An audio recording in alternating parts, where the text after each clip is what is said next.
बात करते करते चले तो ये ध्यान ही नहीं रहा कि बच्चा साथ है, ये ध्यान ही नहीं रहा। और बहुत दूर निकल कर वो मुन्ना कहाँ है, मुन्ना कहाँ है, मुन्ना कहाँ है, और किधर हो दे, इधर देखो इधर। तो पत्नी दौड़ी दौड़ी चली गई। कहाँ जा रही हो? बोले मैं लाती हूँ ढूंढ कर। और स्विमिंग पूल के पास गई तो वहीं बैठा बालक मिल गया, क्योंकि जिसका निषेध किया गया वो उसी से बंध जाया करता है। निषेध मत करिए, उपेक्षा करिए। और हमारे अंदर शुभ के गुण फलीभूत हों, इनमें खाद पानी लगे, इसके लिए है प्रथम भगति संतन कर संगा। प्रथम भगति संतन कर संगा। प्रथम भगति संतन कर संगा। प्रथम भगति संतन कर संगा। दूसरी रति मम कथा प्रसंगा। दूसरी रति मम कथा प्रसंगा। आजी प्रथम भगति संतन कर संगा। प्रथम भगति संतन कर संगा। ये शुभ गुणों की खाद की फैक्ट्री कहाँ है जहाँ से खाद मिलेगा? वो है सत्संग। पहली भक्ति संतों का संग करो। ऐसे महत्पुरुष के पास बैठो जो इन सद्गुणों को जी रहा है, जान नहीं रहा, जी रहा है, ढो नहीं रहा, उनमें खोया हुआ है, उनमें रमा हुआ है। ऐसे महत्पुरुष के पास बैठो जहाँ बैठते ही मन में शांति होने लगे, आनंद बढ़ने लगे, भीतर से पवित्रता उमड़ने लगे, अंदर का सोया हुआ भाव गुनगुनाने लगे। जैसे कहीं आप रास्ते से जा रहे हैं या आप अपने घर के बाहर बैठे हैं और पड़ोस में गीत गाए जा रहे हैं, ढोलक बज रही है, तबला बज रहा है, बाजा बज रहा है, आपको कुछ भी गाना नहीं आता, लेकिन जैसे ही पड़ोस का वो ढोलक तबला सुनाई पड़ता है तो आपकी भी चुटकी बजने लगती है, आप भी ऐसे ऐसे करने लगते हैं, आप भी जांग बजाने लगते हैं, आप भी यहाँ यहाँ ऐसे ऐसे करने लगते हैं, क्योंकि आपके अंदर का जो सोया हुआ संगीत था उससे संक्रामक हो गया, उससे वो जाग गया। तो किसी ऐसे के पास बैठना जो जागा भी हुआ है और जिन सद्गुणों को हम चाहते हैं उन सद्गुणों को जी रहा है, पाखंडी नहीं है। पाखंडी कहते हैं वाणी तो मेरी तरह से बहुत अच्छे अच्छे सिद्धांत बोलेगा, लेकिन जीना कुछ भी नहीं जानता है, जीता बिल्कुल नहीं है। तो ऐसे के पास बैठेंगे तो आपको ऊब होकर आएंगे और आप बिगड़ कर आएंगे और निश्चित रूप से आप भी पाखंडी ही हो जाएंगे। हम करते हैं ना, हम करते हैं, हम बैठे हैं आश्रम में और वो माला झोली पास में रहती है, तो वैसे गप्पे मार रहे हैं दुनिया भर की। ज़्यादातर तो गप्पे यही करते हैं कि भाई किस सेठ को फंसाना है, कौन कौन फंसने से बाहर रह गए, किसको ज़रा बहकाना है, किसको, यही बातें होती हैं और क्या बातें होती हैं। तो यही करते हैं। वो बहुत दिनों से नहीं आए, ज़रा फ़ोन करके देखो, ऐसा है वैसा है, तो आएगा तो कुछ न कुछ ये हो। और जैसे ही देखते हैं कि हाँ गाड़ी आ गई बाहर, घड़क घड़क 2-3 खिड़की लगी, बंद हुई, तुरंत माला झोली उठाई, बहुत देर तक आंखें नहीं खोलते लोग, सामने खड़े रहते हैं बहुत देर तक। वो हमारे कहेंगे कि महाराज जी ये दिल्ली से, अच्छा ये नहीं चलेगा। जो सिद्धांतों को जी रहा है, इसलिए साधु और संत, सत्संग बोला है, साधु संग नहीं कहा है। संतों का संग करें। संत माने जो सत्य का आचरण करते करते जिसके ऊपर भक्ति की बिंदी लग गई है, भक्ति का तिलक जिसके ऊपर लग गया, वही संत है, जिसने सत्य का जीवन जिया, सत्य का आचरण किया। साधु एक व्यवस्था का नाम है, एक व्यवस्था में जीना इसको साधु कहते हैं, एक अवस्था में प्रवेश कर जाना इसको संत कहते हैं।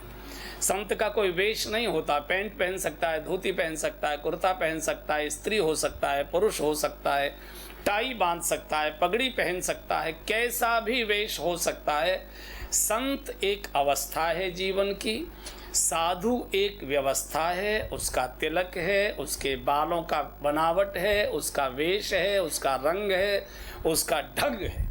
आप तिलक देखकर पहचान सकते हैं, पगड़ी देखकर पहचान सकते हैं, कपड़ों का रंग देखकर पहचान सकते हैं, जटाएं देखकर पहचान सकते हैं कि किस जाति के, जाति माने किस संप्रदाय के ये साधु हैं। सब अलग, जैन साधु अलग होते हैं, बौद्ध साधु अलग होते हैं, सन्यासी अलग प्रकार के होते हैं, वैष्णव अलग होते हैं, स्वामी नारायण अलग होते हैं, गुरु नानक जी के पंथ के अलग होते। तिलक से पता लग जाएगा कि निम्बार्की है, कि रामानंदी है, कि रामानुजाचार्य है, कि वल्लभाचार्य का है। टोपी से, पगड़ी, सबके अलग अलग है। ये एक जाति व्यवस्था है। जैसे हमारे समाज की जाति व्यवस्था है, ऐसे ही आध्यात्मिक क्षेत्र में साधु एक व्यवस्था है। जैसे पुलिस की ड्रेस से आप पता लगा लेते हैं कि सीआरपी का है, कि बीएसएफ का है, कि लोकल पुलिस का है, कि मिलिट्री का है। उनके भी रंग अलग अलग हुआ करते हैं, टोपी और चिन्ह अलग अलग हुआ करते हैं। लेकिन संत एक जीवन की अवस्था है जो राग द्वेष से ऊपर उठ चुका है, पाखंड से जिसका कोई नाता नहीं है, जो जी रहा है वही जना रहा है, जैसा है वैसा ही प्रकट कर रहा है, बिल्कुल राग द्वेष। अब एक बड़ी मुसलमान भक्त हुई है राबिया बेगम करके, कृष्ण भक्त हुई है मुसलमान, बड़ी प्रसिद्ध भक्त हुई, और अभी बहुत पुराने समय की नहीं, पिछले कुछ वर्षों की थी। वो कृष्ण की बहुत परम भक्त थी। तो एक सूफी संत उनके यहाँ एक बार आए, तो दिन भर उनके कुटिया में रहे, साथ रहे भजन पूजन में। तो जाते जाते बोले, राबिया मैंने तेरी पूरी दिनचर्या देखी, मुझे लगता है कि तू किसी के प्रति घृणा नहीं करती, तेरे मन में कहीं घृणा नहीं है। उसने कहा, बाबा जी घृणा तो तब करूं जब कृष्ण प्रेम से फुर्सत मिले, मुझे तो प्रेम से ही फुर्सत नहीं है, अब घृणा कैसे करूं, मैं तो उसी में डूब रहा। तो छोटी सी भी घृणा द्वेष, आप कितनी भी मालाएं जपें, उंगली छिल सकती है, मालाएं घिस सकती हैं, कोई परिणाम नहीं होता। माला तो उंगली पर घूमती रहती है, मन में तो कुछ और ही घूमता रहता है। स्वाभाविक रूप से जीवन जीना, संत सरल चित्त जगत है। आप वृंदावन जाते हैं, कभी जाइए दर्शन करने। रंग जी का मंदिर आपने देखा है, रंग जी के बिल्कुल ठीक बराबर में उतना ही बड़ा, शायद रंग जी से भी बड़ी बड़ी दीवारें उसकी हैं, लाला बाबू का मंदिर है। लाला बाबू हमारे कलकत्ता के राजा थे, उन्होंने मंदिर बनाया। तो रंग जी का मंदिर पहले बनना शुरू हुआ, लाला बाबू का मंदिर बाद में बनना शुरू हुआ। तो आपको ये जानकर आश्चर्य होगा कि मकान वालों में ईर्ष्या कम होती है, मंदिर वालों में ईर्ष्या ज़्यादा हुआ करती है। मंदिर वालों में ईर्ष्या, अगर मंदिरों में ईर्ष्या नहीं होती तो समाज में इतने दुर्गुण नहीं आए होते। आप देखिए, एक मंदिर वाला दूसरे मंदिर का कभी दर्शन करने नहीं जाता है, एक मंदिर वाला दूसरे मंदिर की व्यवस्था की कभी प्रशंसा नहीं करता है, वहाँ की कुछ न कुछ कमी निकाल देगा, कुछ न कुछ आलोचना करेगा। ये स्वाभाविक, अब इसका कोई हमारे पास इलाज नहीं है। तो लाला बाबू के मन में ईर्ष्या आ गई। ये सेठ थे मथुरा के, और लाला बाबू कलकत्ता के राजा थे।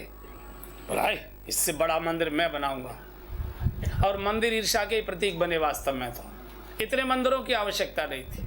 कहने को हम जरूर कहते हैं सबके अपने अपने भाव हैं, लेकिन होती ईर्ष्या ये, अगर ये जाति वाले बना सकते तो हम कोई कम है क्या, ये कॉलोनी वाले बना सकते हैं हम कोई कम है क्या।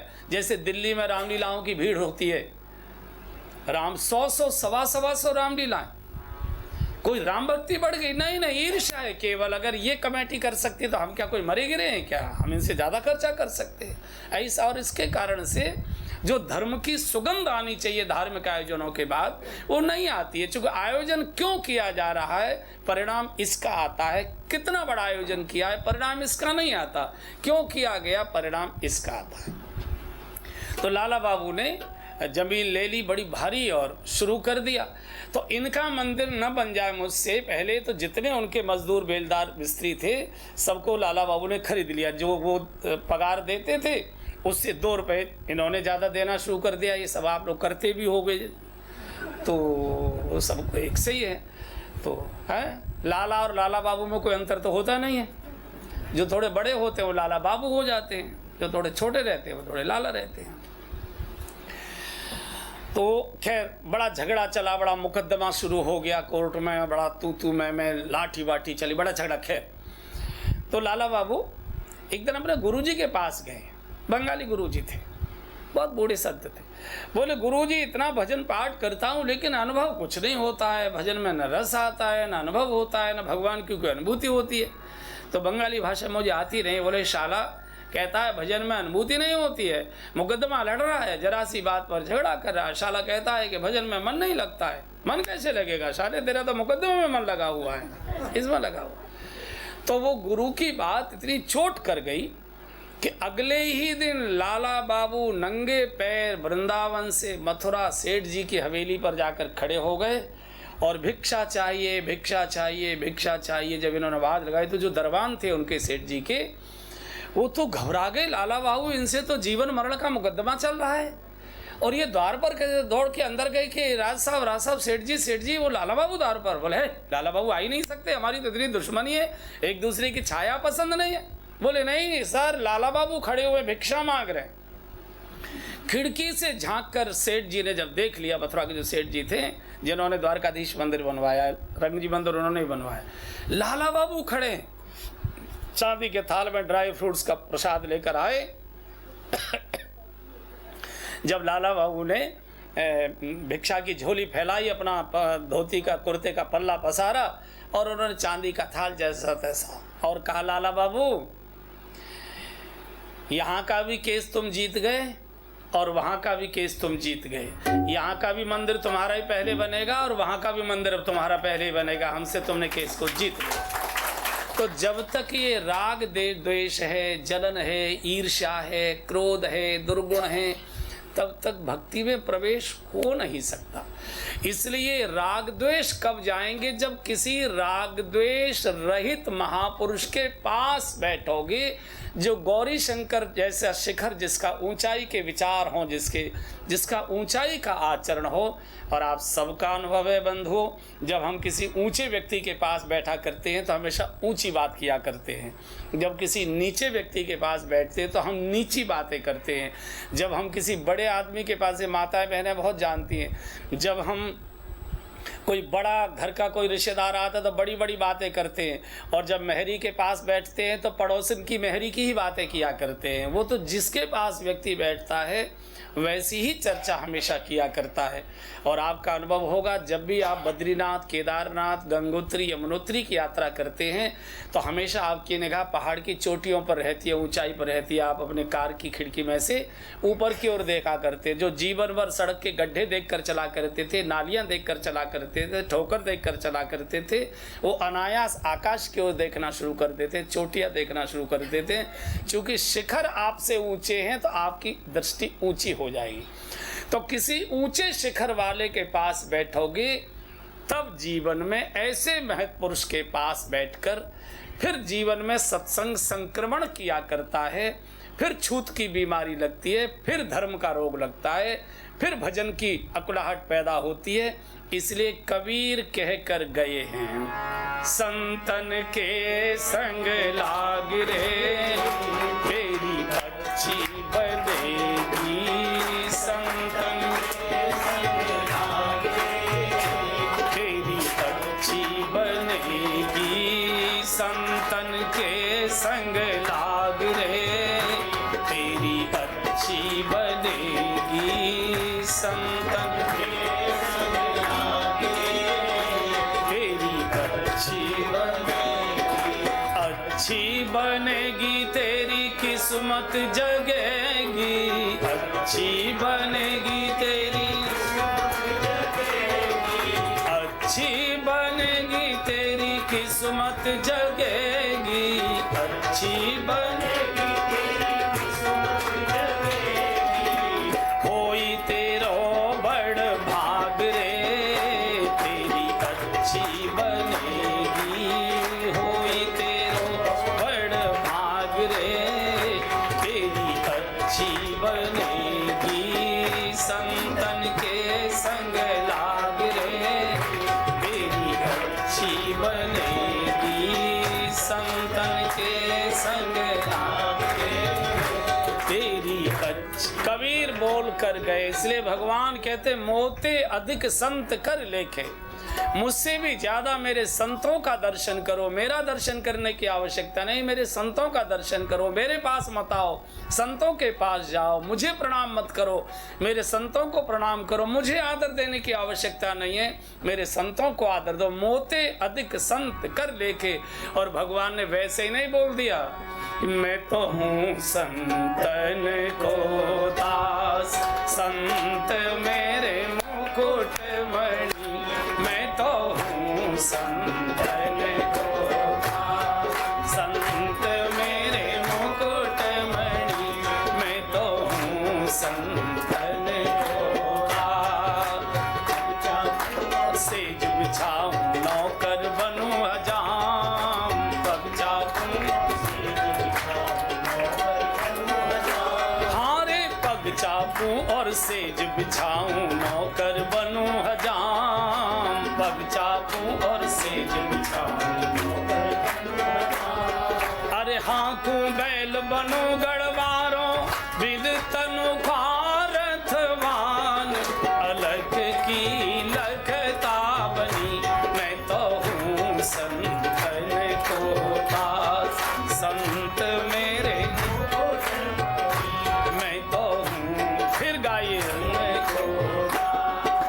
पग चापूं और पग चापूं और सेज बिछाऊं नौकर बनूं हजाम। पग चापूं और सेज बिछाऊं। अरे हाँकूं बैल बनूं गढ़वारों, बिन तनु खारथवान। अलग की लखता बनी, मैं तो हूँ संतन को दास, संत मेरे मुकुट मणि। मैं तो हूँ संतन को दास। अपनों पर्ण विसार भक्त को पूरो पर्ण निभाऊं। अपनों पर्ण विसार भक्त को पूरो पर्ण निभाऊं। हारे अपनों पर्ण विसार भक्त को पूरो पर्ण निभाऊं। अपनों पर्ण विसार भक्त को पूरो पर्ण निभाऊं। हर साधु याचक बनूं कहे तो, बेक तो बिक जाऊं। और का कहूं घनी, मैं तो हूँ संतन को दास, संत मेरे मुकुट मणि। मैं तो हूँ संतन को दास, संत मेरे मुकुट मणि। मैं तो हूँ संतन को दास। ऐसे महत्पुरुष का ढूंढ ढूंढ के संग करो, जिनके पास बैठकर मन को शांति मिलती है, जिनके पास बैठकर मन को पवित्रता मिलती है, जिनके पास बैठकर दुर्गुण छोड़ने की इच्छा जगती है, जिनके पास बैठकर भजन करने का मन बनता है, जिनके पास बैठकर शुभ कर्म करने की इच्छा जागृत होती है, जिनके पास बैठकर दान करने की, माता पिता की सेवा करने की लालसा पैदा होती है, जिनके पास बैठकर ऊंचा उठने की इच्छा हुआ करती है। मन करता है हम भी सुगंधित हों, हम भी ऊंचे उठें, हम भी ईश्वर की ओर बढ़ें, हम भी शुभ की ओर बढ़ें, हमारे जीवन में भी प्रकाश हो। ऐसे किसी महत् पुरुष को खोजिए। वो कोई भी हो सकते हैं, हमारे माता पिता हो सकते हैं, हमारे अड़ोसी पड़ोसी हो, अरे हमारा नौकर हो सकता है, हमारा नौकर हो सकता है। इस देश की नौकरानी ने महारानी का जीवन बदल दिया। आमेर की महारानी रत्नावती जी, इनके यहाँ मेहरी काम करने आती थी। जय श्याम सुंदर, हे प्राणधन, हे श्याम सुंदर, हे बिहारी जी, ऐसे लंबी लंबी सांसें आए, भरे बर्तन मले, सफाई करे, पोछा लगाए। तो रानी बार बार इधर से उधर कभी निकले तो कहे क्या लंबी लंबी सांसें लेती है। हे श्याम सुंदर, हे प्राणधन, हे श्याम सुंदर।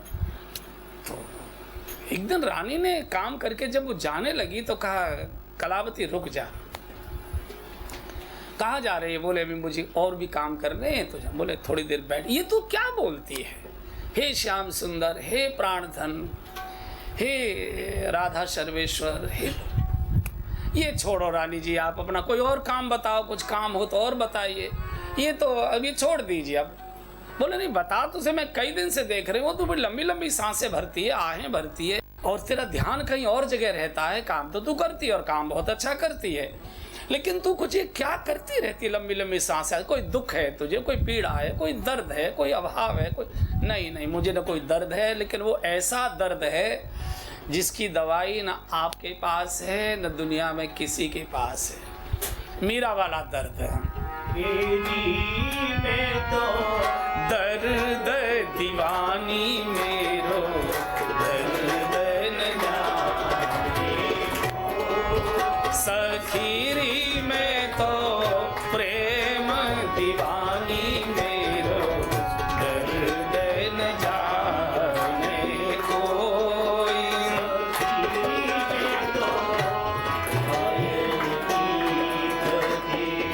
घायल जाने घायल की गति, घायल जाने के जीन घायल हो,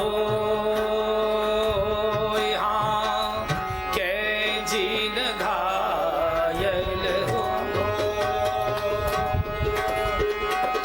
जौहर की गति जौहर जाने, जौहर की गति जौहर जाने, जौहर की गति जौहर जाने के जिन जौहर हो।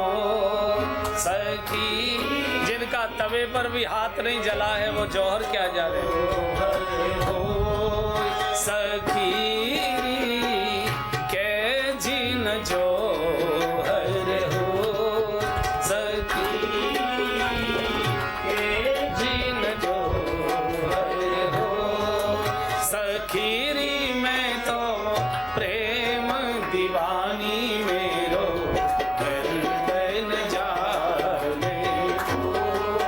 सखीरी में तो दर्द दीवानी मेरो, दर्द न जाने को। सखीरी में तो दर्द की मारी बन बन भटकूं, दर्द की मारी बन बन भटकूं। वैद्य मिला नहीं कोई, हाँ वैद्य मिला नहीं कोई। मीरा की रे पीर मिटे जब, मीरा की रे पीर मिटे जब, मीरा पीर मिटे जब, मीरा पीर मिटे जब।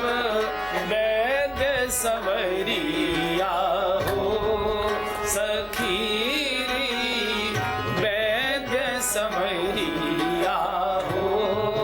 सखीरी में तो दर्द दीवानी मेरो, दर्द न जाने को।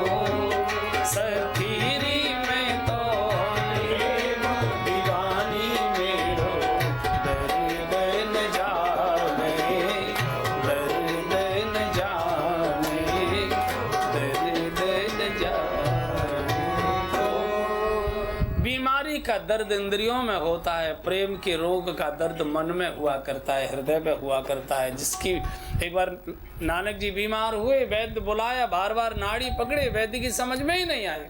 नानक जी ने कहा, वैद्य जी ये दर्द यहाँ का नहीं है बीमारी, नवजिया वैद्य क्या जाने बीमारी दिल की जब होती। तो वो ऐसे बोले तो रानी ने हाथ पकड़ लिया उसका, हाथ पकड़ते ही आवेश रानी में आ गया। संग से इतना प्रभाव हो सकता है, स्पर्श तो बहुत बड़ी बात होती है। जैसे केकई ने मंथरा का स्पर्श किया, जब तक केकई ने मंथरा को नहीं छुआ था तब तक केकई जी राम के पक्ष में बोल रही थी। और जैसे ही मंथरा के कंधे को पकड़कर कहा, बता तो सही ऐसी बात है, तू क्यों बोल रही है, आज तुझे हो क्या गया है।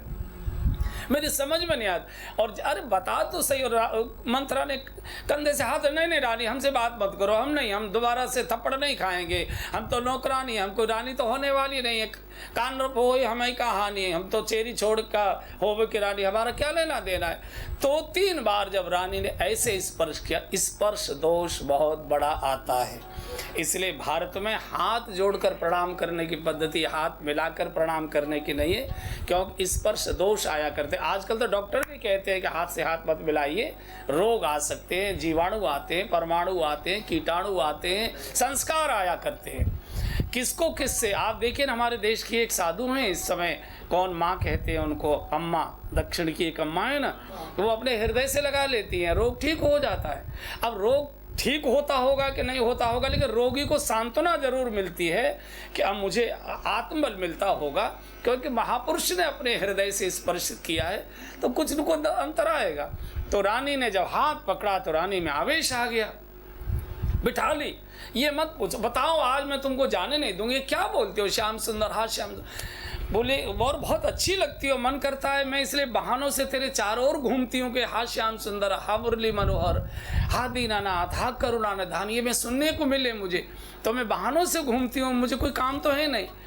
बोले रानी ये तो मैं नहीं बता सकती, अगर आपको ये सुनना है तो आपको संतों के पास जाना पड़ेगा, और संतों के पास आप जा नहीं सकती, चूंकि आप महारानीपन का लहंगा पहने हुए हो, राजस्थान की रानी, और समय का पर्दा का प्रथा और मुसलमानों का शासन, और वैसी राजाओं की मर्यादाएं बहुत होती हैं, तुम्हारे बस की बात नहीं है। तो रानी ने कहा एक बात बता तू, क्या? बोले इस मेरे पूरे शरीर में कौन सी चीज महारानी है?